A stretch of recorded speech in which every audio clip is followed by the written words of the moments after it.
The therapy people, the mucky mucks who do research say, oh, it can't be sex addiction. And the addicts say, what do you mean? I'm an addict, I think what matters is what people identify with.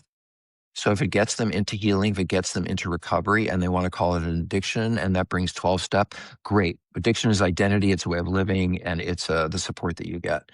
Addicts look to behaviors and situations for secondary gain. I think is a great way to say it. So if I'm an alcoholic, if I drink and I go out with you and I'm an alcoholic, you might have a drink to be social, to relax, you've had a bad day. I might look that way, but I'm drinking to get drunk. Now, if I'm going to have sex with you or be sexual with you as a healthy person, it might be because I like you, because I want to get laid, for whatever reason. And that I look like that as a sex addict, but I have a secondary reason, which is I want to enter my addiction and disappear. Well, I think the act of addiction is narcissistic by nature. When I decide I'm going to do this and it's what I want to do and I don't care about you. And by the way, I'm entitled to do it because you gave me a hard time. That's all narcissistic. Will I always look out for myself first as a narcissist? Will I always think I'm better than everyone else? Will I always fight because I'm right? I think those issues are inherent in people with the kind of damage and abuse that many addicts do. I could work with a heroin addict who is taking every penny out of his kid's college fund to buy drugs because he's a drug addict. But sober, when he realizes the meaning of his role in his family, he might work 3 jobs to pay it back. So is he narcissistic? Yes, the addiction is completely focused on himself in a healing process. Might he begin to be aware that other people have needs and responsibilities that he has to meet? Yeah, I think that's a big part of what healing addiction is about. Dr. Rob Weiss, what does a sex addict want? I think they want what everyone wants. They want comfort. They want to feel valued. They want to feel like they matter. I mean, I don't think there's much how the people I work with seek what they need is not healthy, but the fact that they have needs just like the rest of us, that's healthy. I want to feel supported. I want to feel valued. I want to feel like I'm important. But the people I work with aren't able to get that in their healthy relationships. And so they turn to other situations to get it. So what they need, great. How they do it, not so great. I think I've heard you use the phrase controllable intimacy as well. Mm-hmm. What's that? Mm-hmm. Well, intimacy, and people get this wrong, so it's a really good thing to say. And we can practice a little intimacy right here. We'll see if we get it right. Intimacy is not about sex. And boy, do I hope that everyone listening gets this piece. Sex is a byproduct of intimacy if you're in a relationship. So if you're just having sex with a stranger, sex is sex, and intimacy isn't necessarily involved except for the physical. But when you're in a meaningful relationship, intimacy is about revealing yourself. So if I am going to be intimate with you, Brad, I'm going to say something like, well, I could be non-intimate. Like, oh, Brad, I had a great weekend and, it was really fun and we played a game and, if you asked me how the weekend was. But if I was going to be intimate with you, I'd say, my husband broke his leg and we're really struggling. I feel like I have to go after him with everything, like carry everything, do everything. You want a soda? Sure, I'll bring it. So it was really hard. So the difference between those things is when I reveal myself, you come closer. If I say, oh, I had a great weekend, you're like, oh, okay, good for you. If I say, I had a really hard time this weekend, you're going to move toward me, hopefully, it's not too narcissistic. And you're going to say, oh, wow, tell me, that must be hard. And that's intimacy. When I have let myself in vulnerable to you, because you might say, oh, I don't care, or too bad you had a bad weekend, or you might toss me off. So I've taken a risk at being vulnerable. And it's that vulnerability that addicts and sex addicts in particular are terrified of. So it's much easier to go to a situation where there's porn or a sex worker or an affair partner because you get that sense of, no one you pay is going to let you down. Porn is never going to leave you or make you feel uncomfortable. Or I don't have to worry about being intimate with or getting that feeling of intimacy with a sex worker because I'm going to get it because I'm paying for it. So there's no risk in that. And in a sense, it's controllable intimacy. It's not my being vulnerable to you and being, you could say anything, you could do anything. But those folks, I can rely on them to leave me feeling close to them without taking any risks at all. I'm in control. So intimacy without vulnerability. How is that different from love addiction? Well, I don't really believe in the term love addiction. I mean, I think that people have all kinds of emotional challenges that cause them to return to the same kinds of troubled relationships over and over again. But as best I can, just to say it, I try to stick to diagnoses and things that are actually research-based, all that kind of stuff. But nonetheless, how does it relate to people who have love addiction? Was that your question? Yeah, how's it different? So I think of love addiction, as you call it, as graduate school for sex addicts, because sex addicts objectify body parts. I feel really turned on and I really want that butt, or I really want those breasts, or I really want that whatever. And they objectify it and they feel like they're going to be valuable and important and feel special if they can get that. If they can get turned on by it, if they can access it, so that can control it. Uh, Love addiction. So it isn't about the other person, right? It's about what turns them on, their body parts. Love addiction is more about objectifying a person. So I really want you to love me. I really want you to pay attention to me.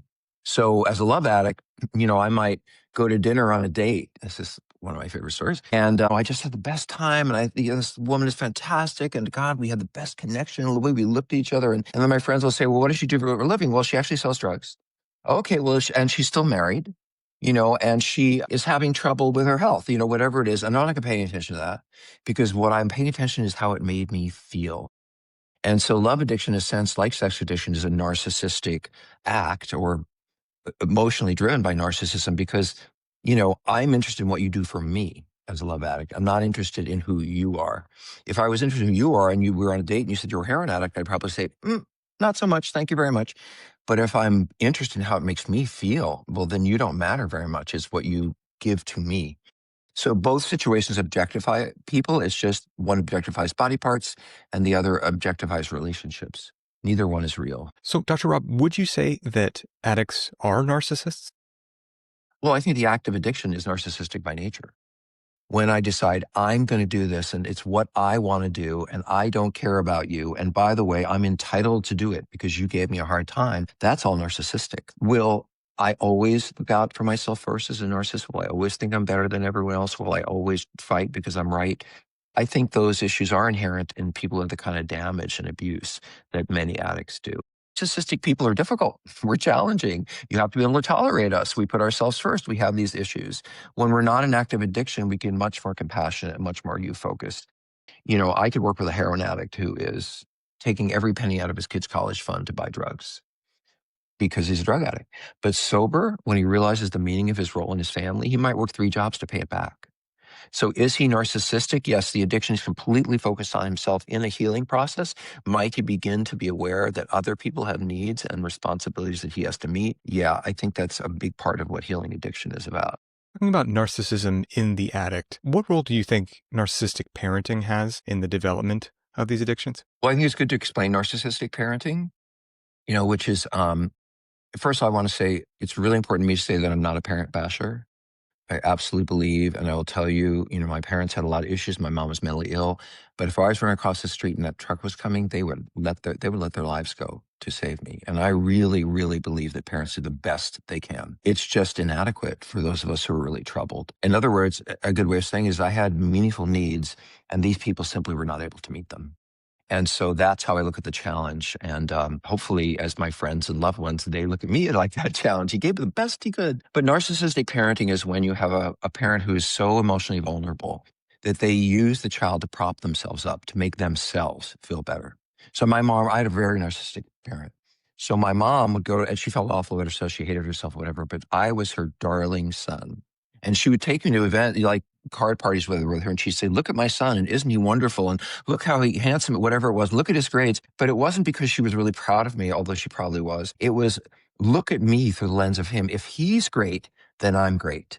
And he will take care of me. He'll attend to me, and if I'm emotionally vulnerable. And I remember telling my mom what to wear and how to talk to my dad, and she'd confide in me on how they would argue all the time. And so I became more like I guess you could say a lover, but not really, more of a boyfriend than a son. And actually, having my own issues in this era, I learned that if I used people in some way, that they could prop me up. And so I think there is a process that runs through. But anyway, basically, narcissistic parenting is simply that the parent's needs go to the child and the child becomes responsible for taking care of the parent. How does that translate into the acting out, the sex addict behavior in the child of that parent? Well, I could write a dissertation. If you have time for about 130 pages, I'd be glad to talk to you. And the reason I say this is complicated. There are a lot of people who have narcissistic parents, and they don't end up being sex addicts. So there have to be a whole combination of things going on in the home. There might be some sexual secrets. There might be some underlying rage or meaningful issues that are not being talked about, often related to relationship sexuality. Maybe someone was molested. Maybe someone saw some, it could be all kinds of things. And I can say that, many of the men I work with, they had dads who were fooling around and having sex with other women or men or whatever. whatever. So there is some learning that goes on. But I also think it's biological. We have really strong DNA evidence now that of alcoholism. Like you can see the gene on the DNA chain. So, by the way, it takes all the shame right out, right? It's like I'm an alcoholic because I drink and experience alcohol differently than you. Take some of the shame away. But in any case, yes, narcissistic parenting certainly plays into sex addiction because I'm treated like an object. I'm treated like someone who makes you feel better, mom, and someone when I can be available for you, that you're everything that I need. And what you don't have empathy for or compassion for is me. You're really not interested in how I'm doing, what's really going on. It's only a reflection of you. And that's narcissism. So when I go out there as a sex addict and I want to use somebody, I'm not thinking about how it makes them feel. I'm not thinking about love addiction, particularly if you want to talk about that. I'm thinking about how they can prop me up and make me feel better, which is what I grew up with. And so I literally demonstrate them. And I say this a lot to the men I work with. You want to know what you grew up with? Look at what you've done to your spouse. If you left them feeling alone, you were left feeling alone. If you were left, if they, you feel, leave them feeling neglected and unattended to, you were neglected and unattended to. So you can see that kind of parallel. But regardless of that, if I can treat like people like objects and use them, unless to my own advantage, unless I'm a sociopath, I probably have learned to do that when I was young. I didn't learn compassion. I didn't learn empathy. I learned what can I do for you so I can get my needs met. That's a whole different kind of parenting and upbringing. Dr. Rob, you mentioned genes and alcoholism, how those people would experience alcohol differently. Yeah. With sex addicts, any evidence of something similar? I don't think it would be that accurate to say that. I think so we have a gene for alcoholism. I can speak specifically from a biological standpoint about alcoholics, which is a great little bit. But before we get into that, I just want to say something about the specific gene for alcoholism. The specific gene, what's turned on and off is really this. I have a friend who's alcoholic. They can drink me under the table. How is that possible? Because their body is very slow to absorb alcohol. That's the genetic piece. So they'll drink and drink and drink, and they'll feel great, but they won't feel any of the bad effects until the next morning, right? Because it's slowly going to their system. By the next morning, they just want to, jump into a tree. You can't jump into trees, jump into something. But if I'm not an alcoholic, and I'm not, my body metabolizes, it goes through alcohol very quickly. So I have a drink or two and I'm already in that I'm tired, I have a headache place. So you can see genetically how it is that some people would have maybe a better way of saying it is have an easier time tolerating a lot of alcohol, whereas I can't. I don't think there's a gene for sex addiction for you. I think it's more like vulnerabilities.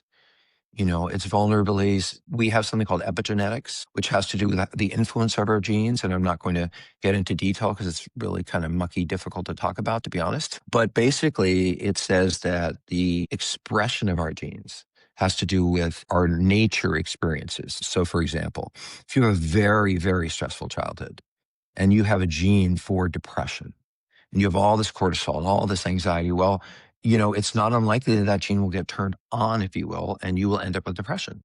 However, I might be someone with the same genetic vulnerability to depression, but I have this amazing, wonderful, nurturing experience, and I didn't get all of that stress in childhood. Well, that gene is not going to express themselves. And although I have the vulnerability for depression, I'm not going to end up depressed because of how I grew up. I think there are other kinds of addictions, the behavioral ones in particular, like video gaming and porn and gambling and all of that, where there's vulnerabilities around depression, around anxiety and compulsion, and they get turned on or off based on that child's experience. So I was saying before that if I have a narcissistic parent, in some ways I'm sexualized by them. I'm their boyfriend, I'm their partner. So I may be vulnerable to addiction, I may be vulnerable to depression. This is the nature of the experience I learned about, and those pieces are going to come into play based on how I'm raised. So, it really is nature nurture. Like you can't separate them because the two come together. Specifically, I think the behavioral addiction. So no, I don't think we'll have a gene and say, oh, there's the sex addict. But I do think we'll see the depression, the anxiety, the brokenness that goes on in relationships that have expressed themselves because of the past.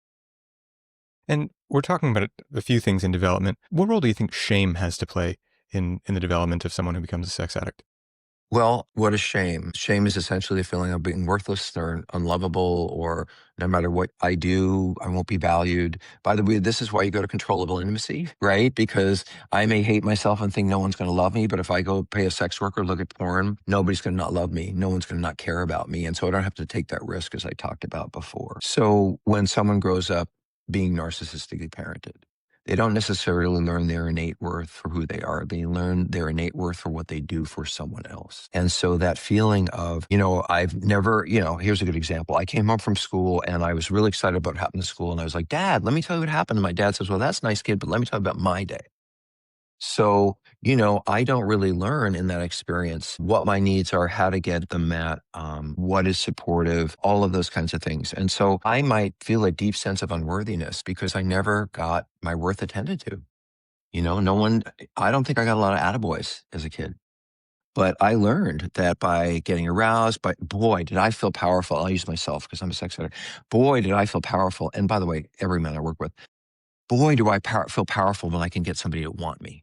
Boy, do I feel powerful when I get someone to desire me. And if you think about that early parental dynamic, it's like, okay, if I can please you, then I can get you to want me. But that doesn't have anything to do with being wanted for yourself. And so in that way, shame is a sense of I'm unworthy. And by the way, it's also narcissistic because if something bad happens to me, I'm not going to say, oh, they had a bad day and they, got stuck in traffic. I'm going to say, why are they so angry at me? Why are they, what did I do?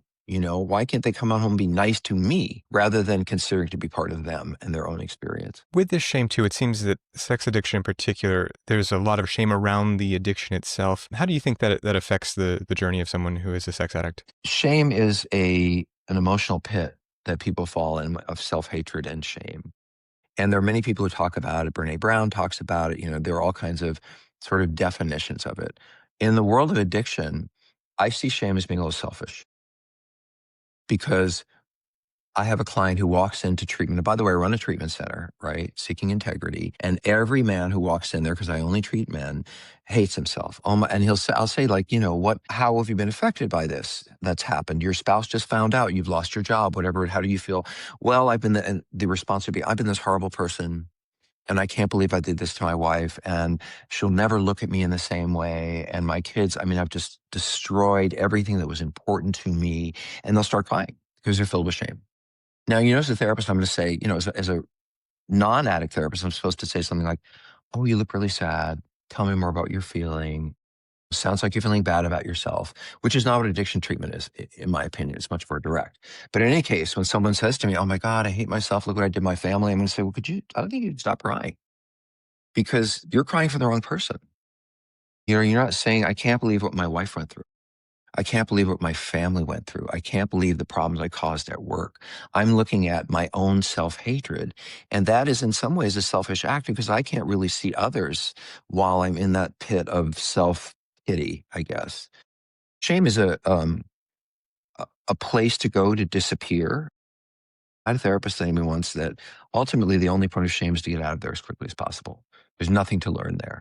You have to move on to relationships and connection because the self-hatred that you go round and round and round and round with that, but there's no real answers to it. So my take on shame in addiction is that when it's deeply expressed, it's more another example of an addict being focused on me as opposed to having empathy or compassion for you. Because it's got maybe more of a stigma than other addictions, does that slow them down in Right. some way?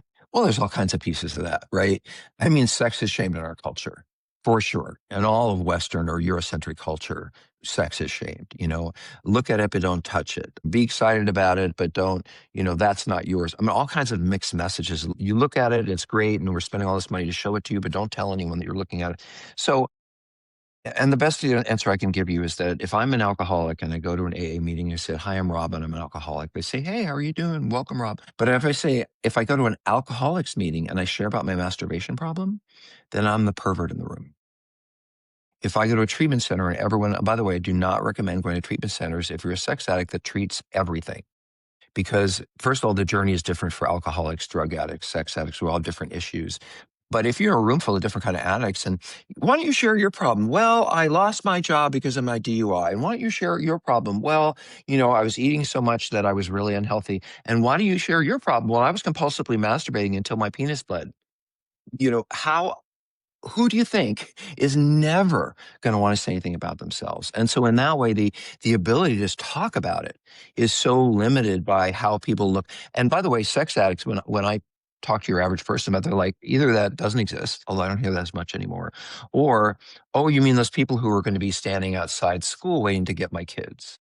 And so empathy and compassion for our culture from someone who has sex problems, that's very unlikely to happen. We look away. We don't have anything to do with it. We hope they don't live in our neighborhood. So to be open about your challenges in this area, I mean, look, I live in LA, right? Who's your therapist? What meeting do you go to? You know, it's all like you're validated for all the hard work you're doing on self-expression. But if you say I have a sex problem, it's not going to be the same thing. And Dr. Rob, you mentioned that some people maybe in the past had said, oh, that's not really a thing. How do we know now that it is an addiction? Well, I wouldn't use the word addiction because addiction is where people get confused. And so let me try to say this. In the psychological world, in the psychology world, or the psychotherapy world, or the addiction world, we have certain criteria for diagnoses, right? So if you're an alcoholic, you're this, this, and this. Or if you're a drug addict, you're this, this, and this. We have, so let's say with alcoholism, drug addiction, substance abuse. We don't call it as professionals on our journals and in our diagnostic manuals, alcoholism. We call it substance use disorder. We have fancy names for simple things. So in my world, sex addiction is actually called compulsive sexual behavior disorder. ESBD.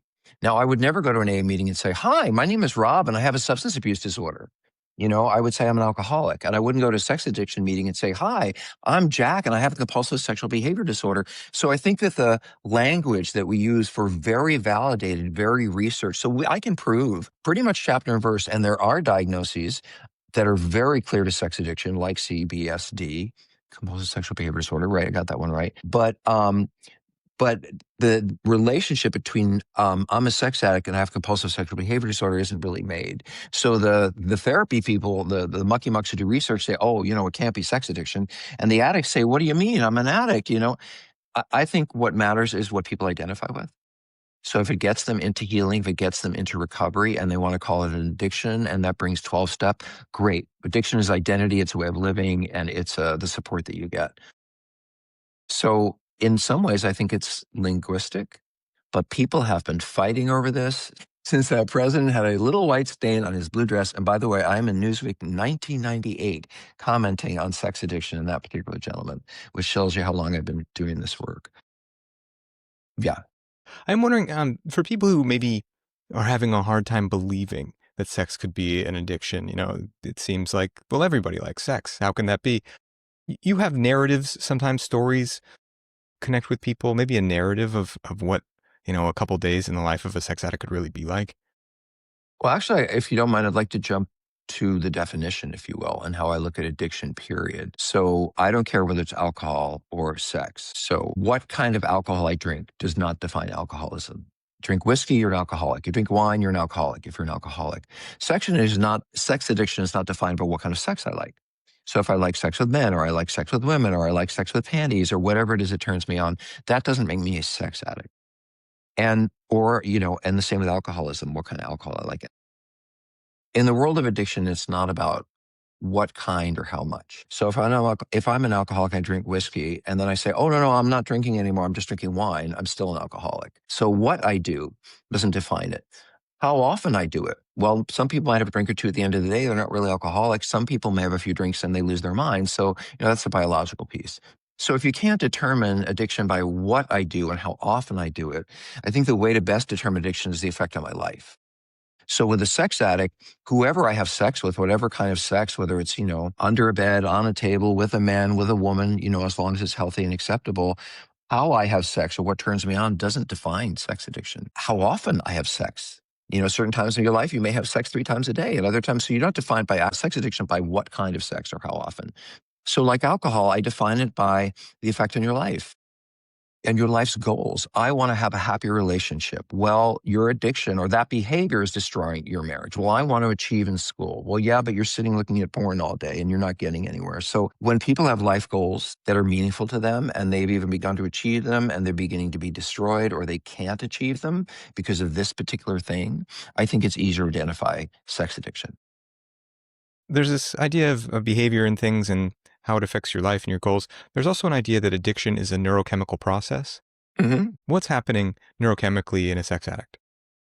Well, I think with any addict, we have something called, and by the way, I keep pushing you back because I think it's easy to put sex addiction in a bottle. And again, you asked about the prejudice because it's like, oh, sex addiction. Well, no, addiction, right? I mean, it has the same neurochemical basis to some degree and how it plays out in the brain. Although I think drugs have particular receptors, genetic receptors that are more active in certain people who have those issues. So what does that look like in sex addicts? Well, if I were sitting with a sex addict in the car and they were driving down to see a sex worker, they would start thinking about, they would start imagining it. If I sat with them, their heart would be beating faster, their pupils would dilate, their hands would get perspiring, their adrenaline would be released. And so they get in that state of like almost a tunnel vision. And by the way, if I had an earthquake right now where I live in California, my heart would beat faster, my pupils would dilate, my hands would get cold. And part of that is fight or flight, it's survival. So part of a survival state of consciousness or part of a survival chemistry leaves me not able to think about anything else but what's in front of me. If my kid is running across the street and they're going to get hit by a truck, I'm not thinking about how fast does the truck go? Gee, I have to make lunch today. I become singularly focused and my heart starts pounding. So everything gives me that focus and everything else fades away. It's sex addiction biologically, neurochemically is the same thing. So I go online and I start looking at stuff and I realize I got an hour, I can leave the office and then I start making phone calls and then I get in my car and each step along the way leaves me more excited, adrenaline, endorphins, and before, I'm driving down the car to the massage parlor and I'm not thinking about my spouse or my family or how I'm going to feel after because I'm so singularly focused. And that is neurochemistry. It has to do when our body releases adrenaline and cortisol. We become singularly focused. And I think that's the same with any addiction. Start thinking about my heroin dealer, and boy, I'm going to get excited about that. Alcohol too? I mean, I've heard people with some addictions speak of it like this. I don't know if I've heard it with alcohol. Craving may be a different way to look at it. The fantasy of what it would be like to drink, or not even that. I don't even throw much that for the alcoholic. I think they put themselves in situations where they're just not even thinking about it. I don't know that alcoholics have the same rush of intensity, but they certainly do lose the ability of having choice. I don't want to drink, I say in the morning, and I drink at night. I've lost the ability. And I think that is another defining piece of addiction is the loss of choice.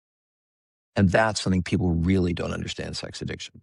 How could I want to have sex with someone and I either do or I don't? How could you feel so compelled to have it even though, you may not want to, it's a bad day, whatever. And it is that piece of the drivenness, the compulsivity. So I can't tell you exactly. I mean, the former smoker, did I fantasize about cigarettes? I get intensely excited, but I sure looked forward to it.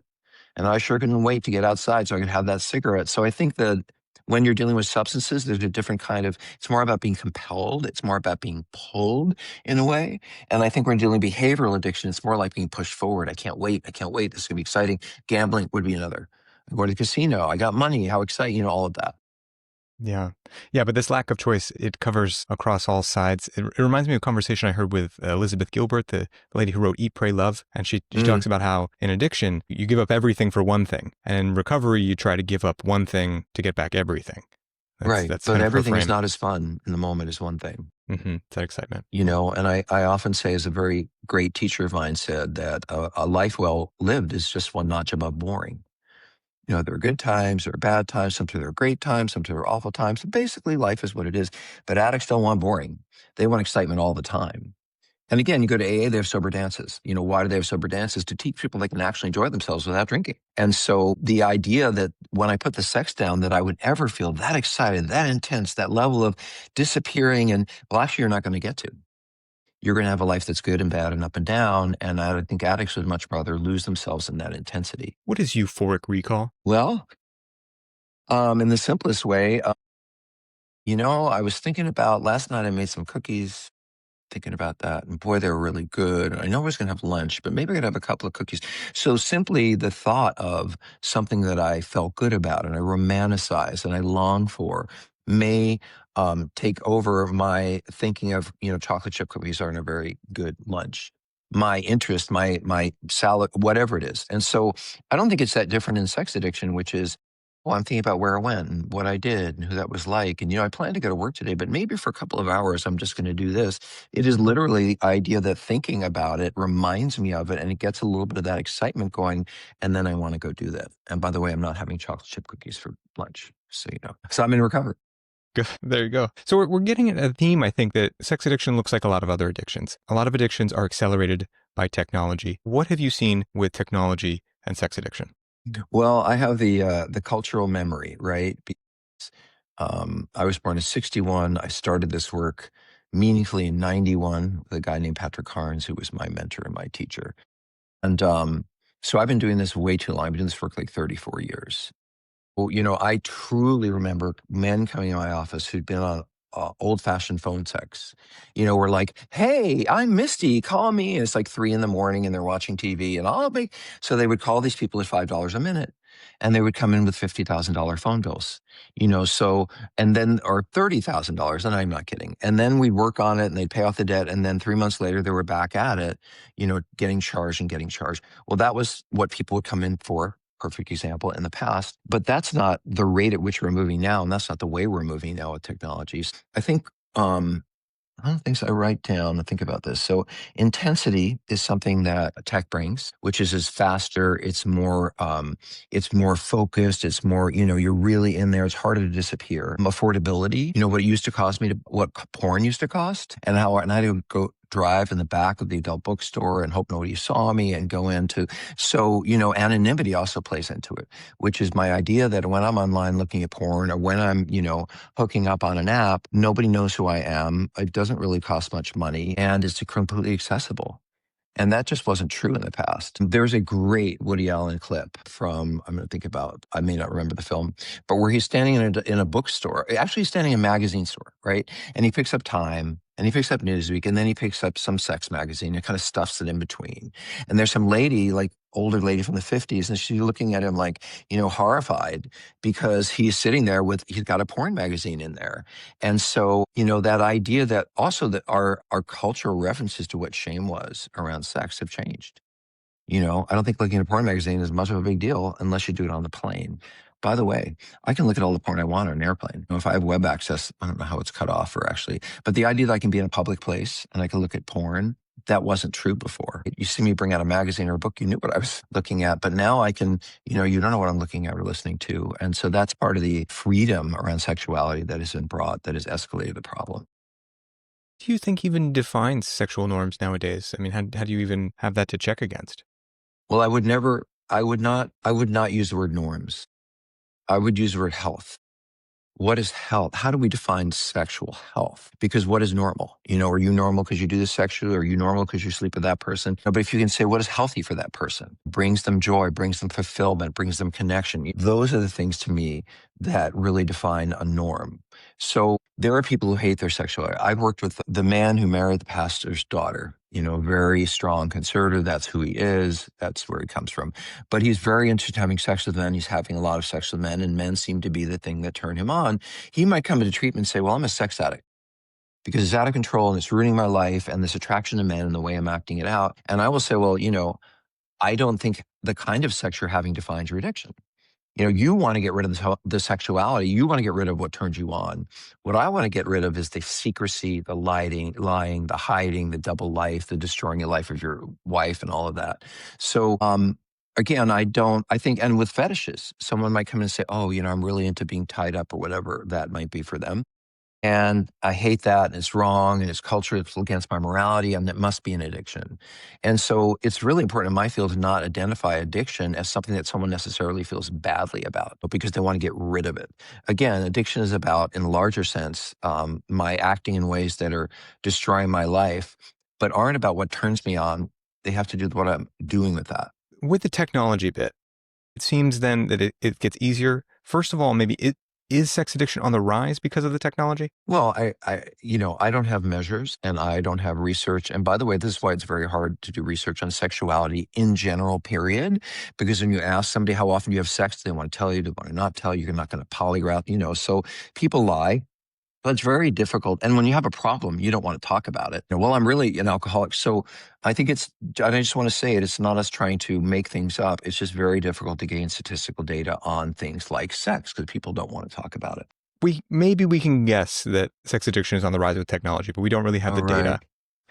There's also a lot of talk that people actually having sex is on the decline. Yes, it is. Yeah, so that we know. So, I mean, where does this take us, do you think, Isn't as a that culture? great?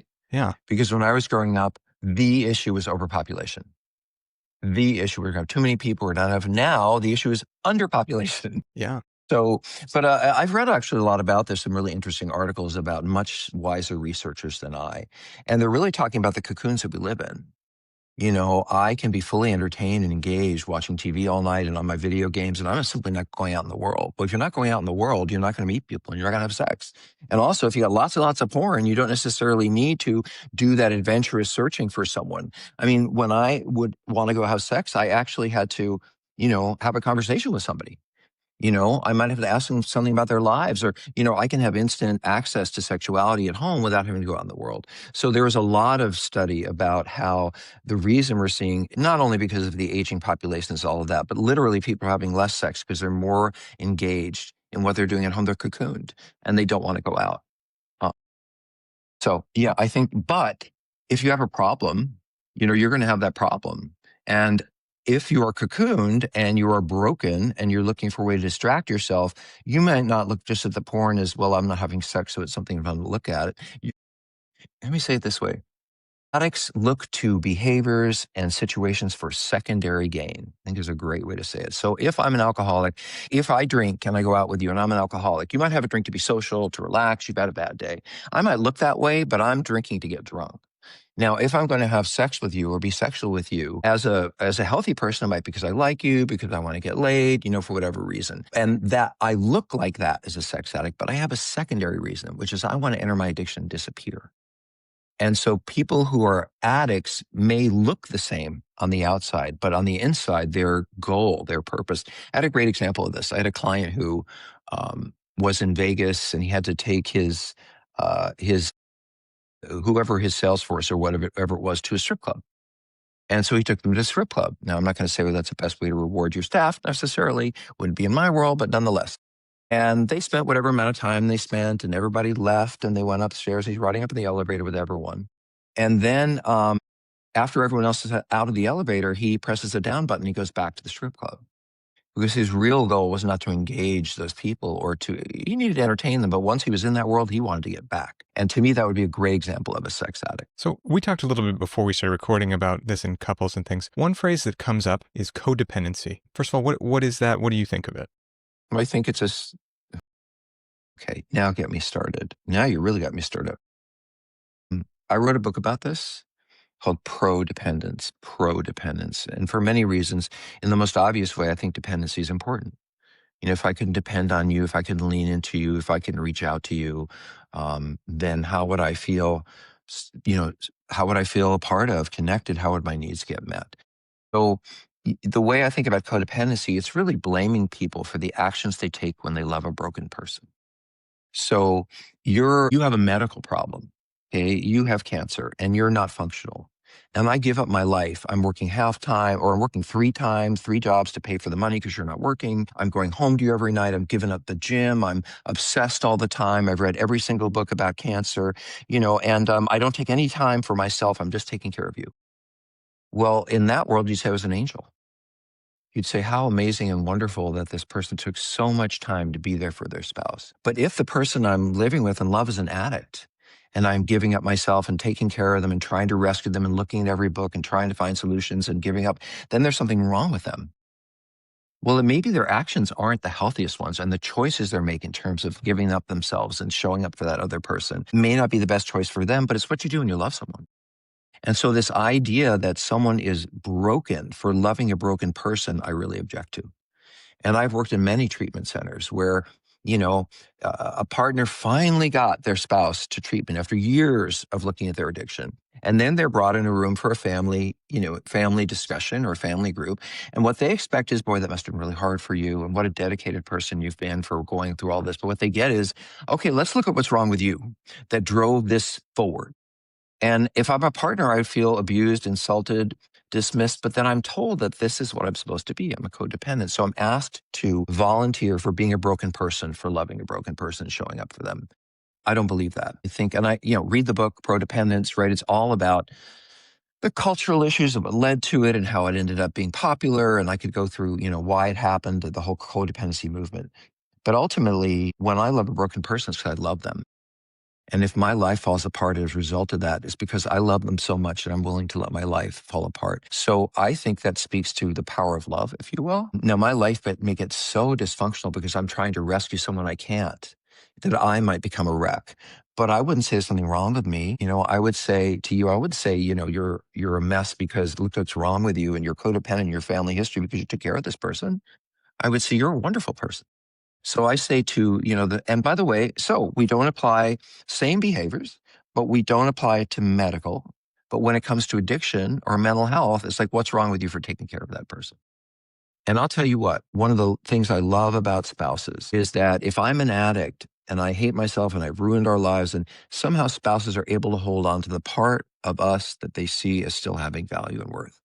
They have the hope for us. And I think that I will chase hope for a very long time. Hope for love, hope for connection. Who wouldn't? And by the way, if you worked in the domestic violence field, you know that you have some woman who's in a shelter with a kid and she's been beaten year after year or whatever that is. She finally gets to a shelter. And a week or two in, she's like, I can't believe I miss him. Like, what's wrong with me? After what he did. And loving someone and being connected to someone doesn't just go away. You hold on to that. I can think about relationships I had 30 years ago, and I think of the warmth and the connection and the kindness, even if that relationship ended badly. So the fact that a partner or a loved one is able to hold on to the hope and work as hard as they can to reconnect with that love and that support, I think is very healthy. So that's what codependence is. It's cheering for the caregiver instead of questioning the caregiver. This is reminding me of a really interesting conversation that you had on your show with Helen Fisher. And you talked about 3 different elements of romance, love, sexuality, and human nature. Mm-hmm. It's the sexuality, it's the love, and also the attachment. And these things aren't necessarily always coordinated. No. Like you mentioned, you could have that warm feeling after something terrible. And what do you think about those elements of how relationships make us who we are? Well, I think, again, you're very good at asking dissertation questions because I spend at least a few days. But, love is attachment. I mean, there isn't a lot of difference. Love leads to attachment. If I care about you, if I'm engaged with you, if I have these warm feelings, I'm going to get attached to you. The most powerful form of love is a parent with a child. When they're holding that child in their arms, and now we're back to neurochemistry, the serotonergic, the emotional response, the way that they're experiencing that love for the child, their heart, their emotions, they're biologically bonding with that child. So you call it love. It is love for sure, but it's also this biological neurochemical experience where I am deeply connected with that face, that voice, and back and forth, by the way, because as the child is looking at the parent saying, I love you, I appreciate you, and all of that. So there's an interactive. Now, adult love may not be exactly the same, and it doesn't necessarily have the same intensity, but it is still about caring about, connecting, feeling cared for, bonding. And the closer I get to that, the more attached I am. So I think love, in many ways, talk about what it is, but an emotional, meaningful connection to another person is a form of attachment. And that's why that woman in the shelter doesn't leave her husband, because she's deeply attached to him. And she can think about the good times they had and in some ways ignore the bad because of her wanting to hold on to the good, which is not codependency, by the way. I think I understand wanting to hold on to the best parts of someone you care about. Is sex making love? Could be, could not be. I don't know. Making love is like, I don't know.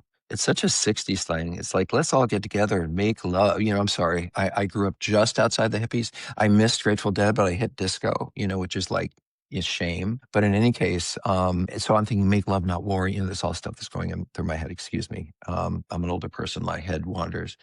But if you wanted to take that term and make it more of a therapy term, I guess it's deeply bonding and connecting through sexuality as another example of our intimacy. It's another example of our connection. We are showing, I was making love because hopefully, in relationships and healthy relationships that are ongoing, hopefully there is some kind of meaningful connection that is related to the sex in some way. That doesn't mean that we have sex and I think, oh my God, I love you so much. Sometimes I just want to have sex and you're my partner and let's go for it. But nonetheless, making love to me is like driving forward the connection that we already have through sexuality. And sex addicts don't do that, right? They're afraid of intimacy. They're afraid of connection. So they split their lives between their family and the people they love and then the sex over here, and they're completely separate, which is very different than how that's not making love. The people I work with love the people in their lives, but they're also afraid of rejection and abandonment and whatever all of their narcissistic challenges are. So they go to the situation where they can feel like they're getting love, but actually, as we said, it's controllable intimacy. So making love, by the way, listen to any story, listen to any, you're going to find a different definition. But as a therapist, I would say it has to do with all of the experience of connection that people have that brings them closer toward love, whatever that might be. Back to the codependency thing, one maybe dividing line that I think I've heard and maybe read about a little bit is that someone who might be classified as codependent would also perhaps be manipulating their partner, spouse, whatever, to try and look good for being so invested in the relationship. Any thoughts on that? Well, who doesn't want to, doesn't want to protect the person they love from bad things, or from people viewing them in a certain way? I'm going to work double time, but it's because why am I doing that? I'm protecting my family. I'm protecting the person I love. I don't want us to be looked at badly, and I'm going to lie. And, I want to maintain the hope for connection and the health that the world sees. So you might call it manipulative. I call it, and I have a lot of words for what I think is not right about codependency, for example, and you'd call it controlling. I would say trying to keep some balance in your life. You would say obsession. I would say, well, actually, you know what the problem is, and you're waiting for it to happen again. So I think a lot of negative words like that one you mentioned, they're applied to codependency, really they're designed to blame the person as opposed to affirming the person. And codependency talks to someone being manipulated in order to make themselves and their family look good or to hide the truth. And I think, well, who wouldn't? Who would want to hide the truth about something that's shameful and embarrassing and have, it's like everyone thought we had a great relationship. Well, of course they did, because they didn't know what's going on inside. And why is that? Because you wanted everyone to see you're having a good relationship and you didn't show those other parts. Why would you want to show them? So I don't think that's any different than just being human. Yeah. So for that person, if you recognize, say, an addiction in your partner, any ideas on how to sort of nudge that person into, a recovery program, something like that? Boy, that is really a tough question, because I can't make anyone do anything. And Lord knows I have tried. I had hair on my head, and I have tried to make people, I don't have hair on my head in case someone's watching. But I lost all my hair, and this is a joke, trying to get people to do what I want them to do. So I can't control. In fact, let me put it this way. When someone comes into treatment, they come to our treatment program, they're there, and I'll say, why are you here? And they'll say, well, I want to be a better person. I'm here because I don't like the way I look at myself. I don't want to act out sexually anymore. And I'll say to them, well, didn't you feel that way a year ago? Like, how come you're coming to me now? And it's like, oh, well, my wife said she's going to leave me. My husband said he's going to do that. I was going to lose my job. So what I'm saying is that the person who has motivation inside of themselves for change, I can help that person. Now, people say, oh, they just went to treatment so that people feel bad about them. They just went to treatment. I'm thinking about our golfer, right?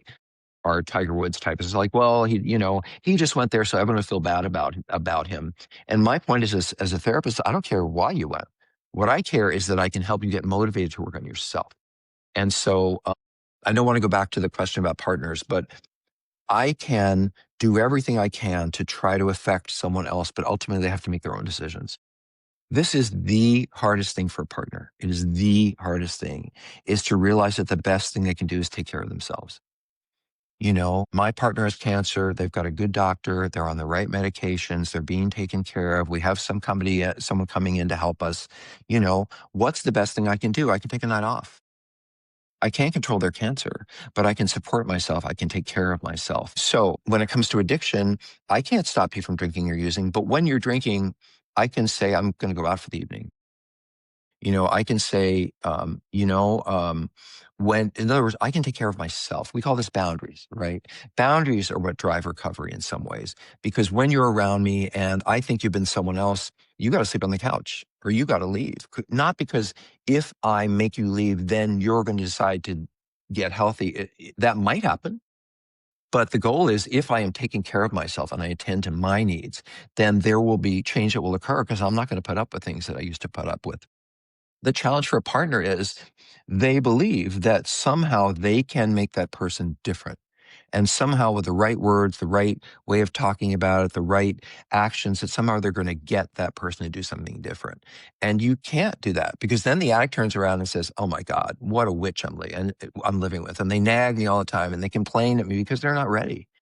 But when I hear, I was kind of lonely last night because my spouse found me online looking at porn, and she went to stay at her sister's. Well, that is a much more motivation, because I don't get the connection when I do that. And why is it? Not because they want me to change, but because they're taking care of themselves. The other thing I wanted to say about partners is, in terms of context, in this context, it's if you base your self-esteem and your self-worth and your stability on someone else's behavior, then when they're doing good, you're going to feel good. And when they're not doing good, you're not going to feel good. If you ride up and down like that on whether they're drinking, whether they're using, whether they're acting out, then you too are going to become crazy to some degree. So what you have to begin to learn to ride on as a partner, and by the way, this is hard. This is like, beyond PhD level stuff. First, I need to hate them. First, I need to kind of try to control them. First, I have to get to a point where I say, this isn't working and I'm falling apart and I'm in so much pain. Not because I'm codependent, because I've given everything I have. And now the only way forward is to take care of me. And that might or might not lead to change, but I'm going to be okay no matter what you do. And to me, that would be where I'd want a spouse to get to. So let's talk more about things between couples. But before we do, where's the best place for people to look for you online? Well, you can type in Dr. Rob Weiss sex and you will find me pretty much everywhere. So I have a podcast like you. It's called Sex, Love, and Addiction. And I think you really want to hear more in-depth information about this. Like you said, I interview really meaningful therapists, and just your average person is a sex addict, and we cover the whole thing. So Sex, Love, and Addiction is a good place to learn about it. And by the way, I'll have a partner who has heard this, and then they'll say to the addict, you sit down and you listen to this, and you listen to Dr. Rob. Directly, I can be reached through our treatment center, our treatment programs, which is called Seeking Integrity. SeekingIntegrity, seekingintegrity.com. And by the way, the reason that I named that programming and put the word integrity in, because integrity has to do with integration. It's about taking different parts and putting them together. And when I am an addict, I have this part of my life that's the addiction. I have that part of my life where I'm lying to my family. I have this. So to be one person with no lies, no secrets, and just be living in integrity, whether someone else likes it or they don't, that is where I want to go. I'm not lying to you. I may be doing something you don't like, but I'm not lying to you about it, because who I am is what you see. And I think that's where the healing is the coming together of me. I'm a social worker by training. And so I'm very, very committed and understand that that the people who come to see me are the fortunate ones. They have insurance. They have the time to go to therapy. They have, they can read books or listen to audio, whatever it is. But what I did was I created a platform on Seeking Integrity. I think we have like 14 free groups or 16.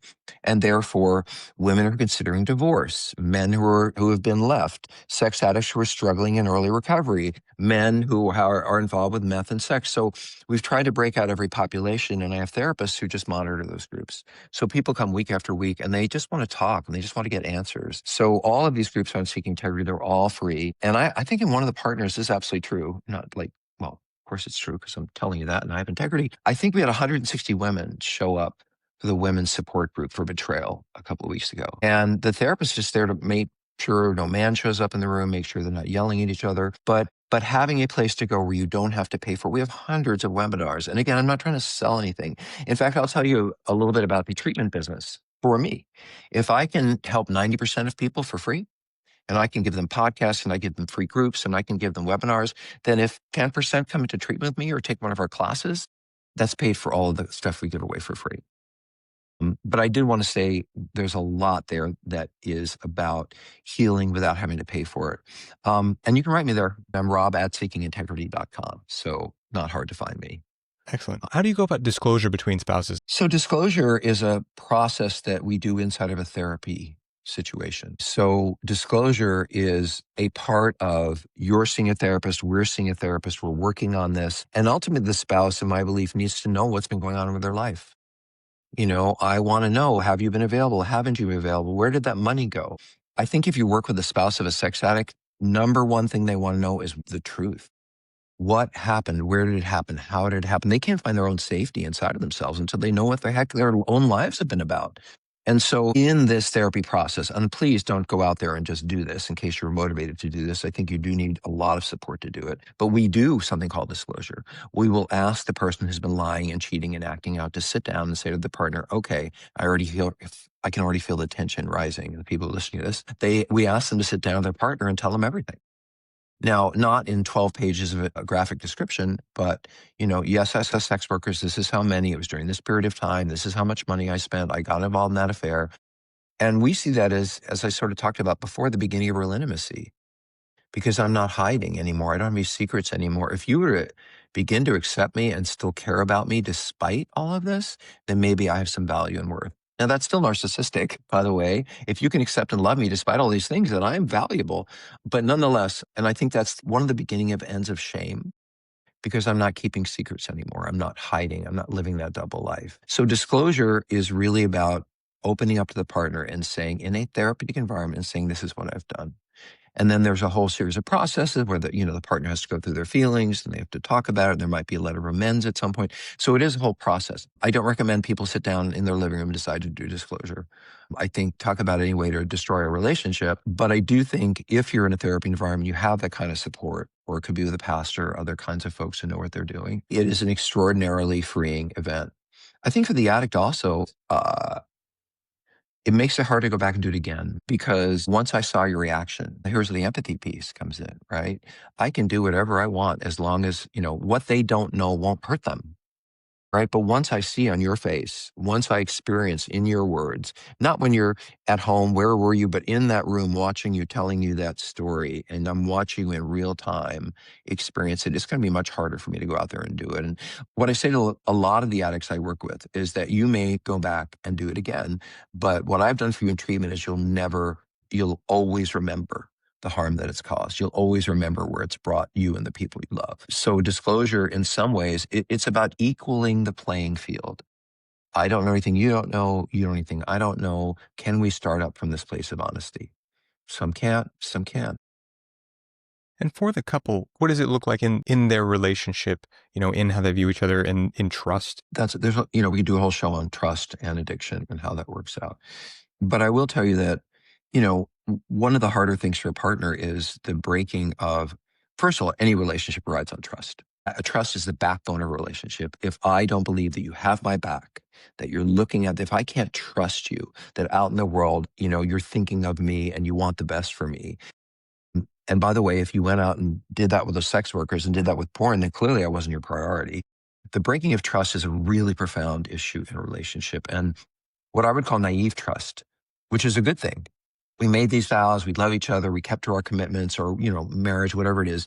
But I believe in you, and I believe you won't harm me. Once I know that that's not true, once I know that you can go out in the world and can not think of me and can act out in ways that would hurt me, I'll never look at you the same way again, ever. That sense of naive trust is gone. When you're an hour late, it'll always cross my mind, I wonder why they're late. It'll never cross, are they back at it again?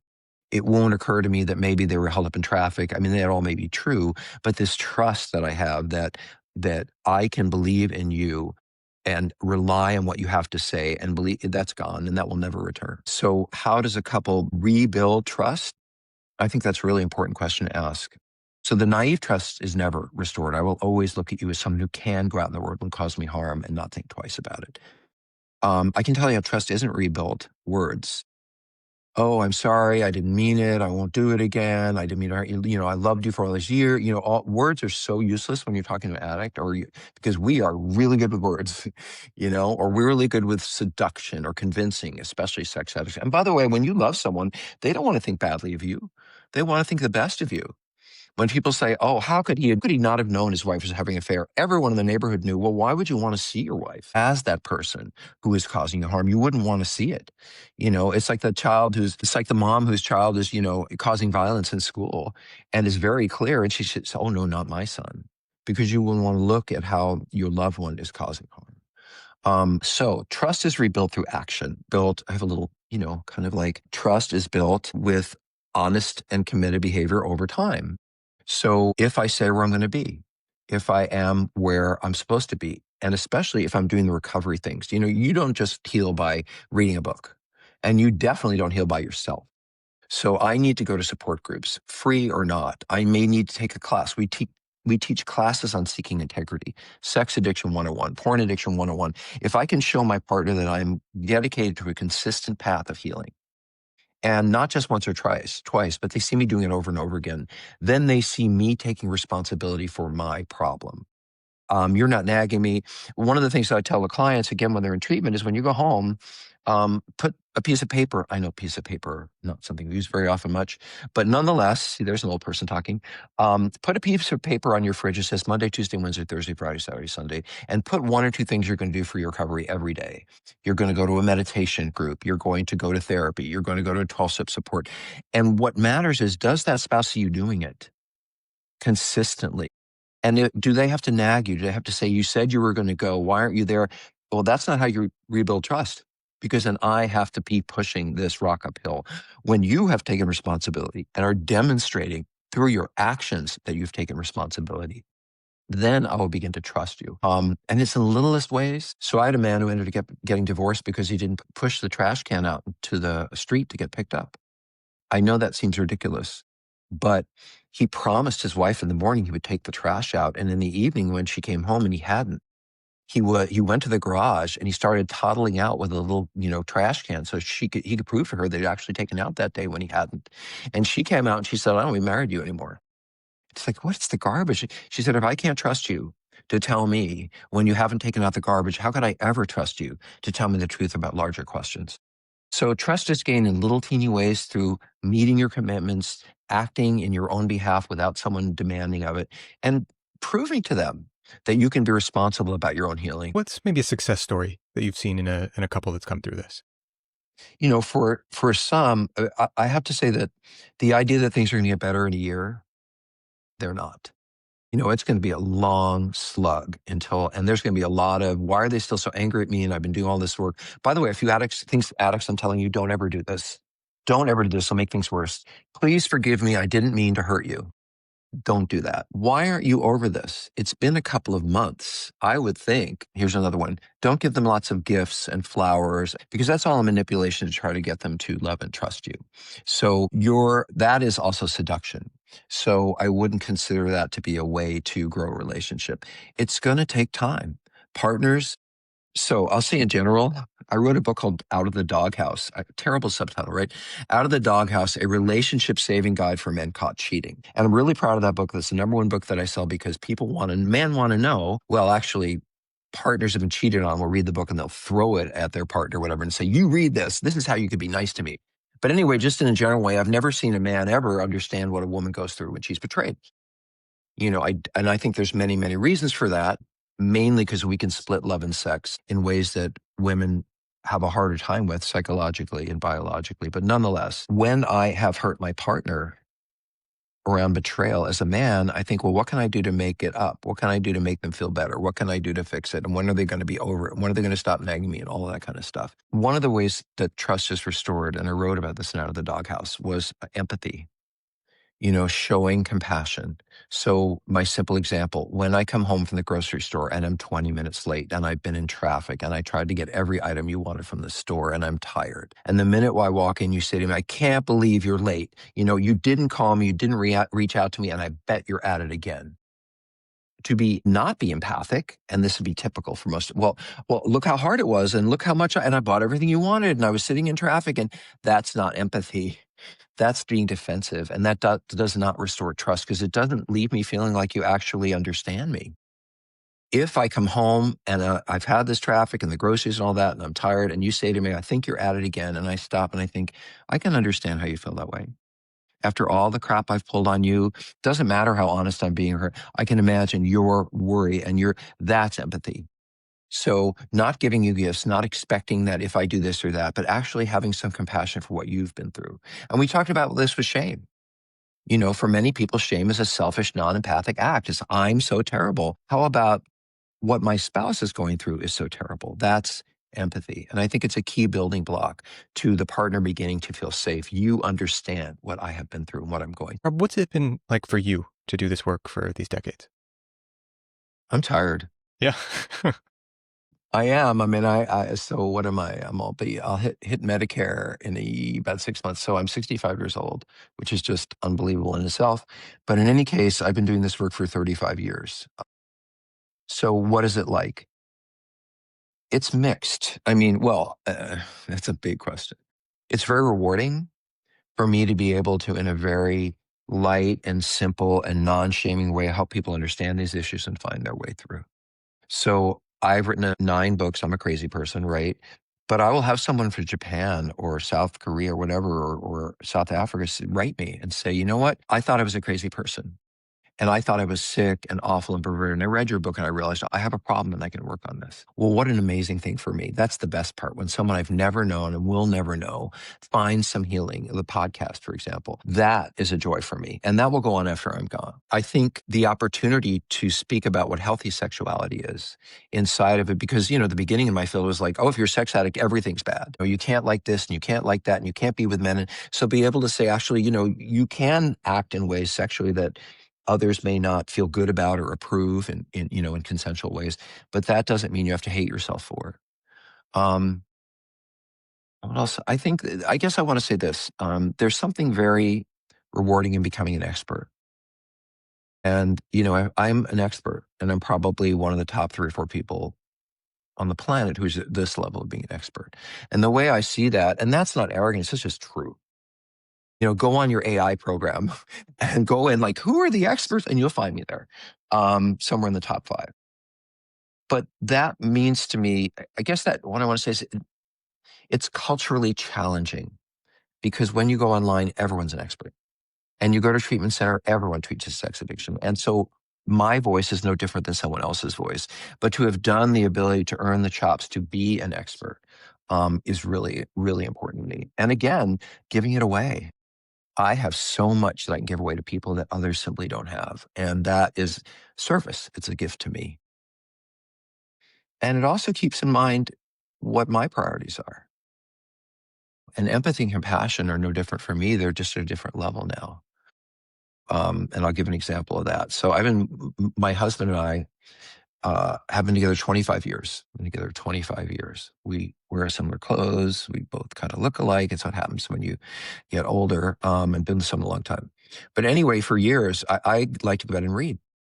And so, he'll be quiet, doing whatever he's doing, chilling out, getting ready for sleep. And they'll say, what are you reading? Like, well, I'm reading this article in whatever. Oh, okay, that's interesting. 2 minutes later, what are you reading?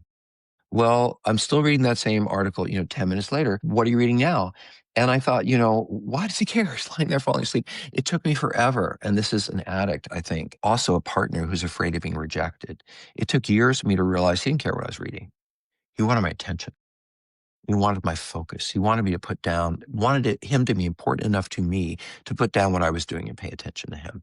And so I'm still working on, as a human being, levels of compassion, empathy, which, by the way, I could never look at when I was acting out, because sex addiction is sort of anti-empathy. But as you climb your way out of addiction, I think one of the great parts of it is I actually have some sense of what others need and how I might be there and show up for them. Dr. Weiss, for the work that you've done to build this expertise, for the resources that you share, and for taking this interview with me, thank you very much. Yeah, I mean, anything I can do to inform and help, I'm all over it. And so thanks for asking me.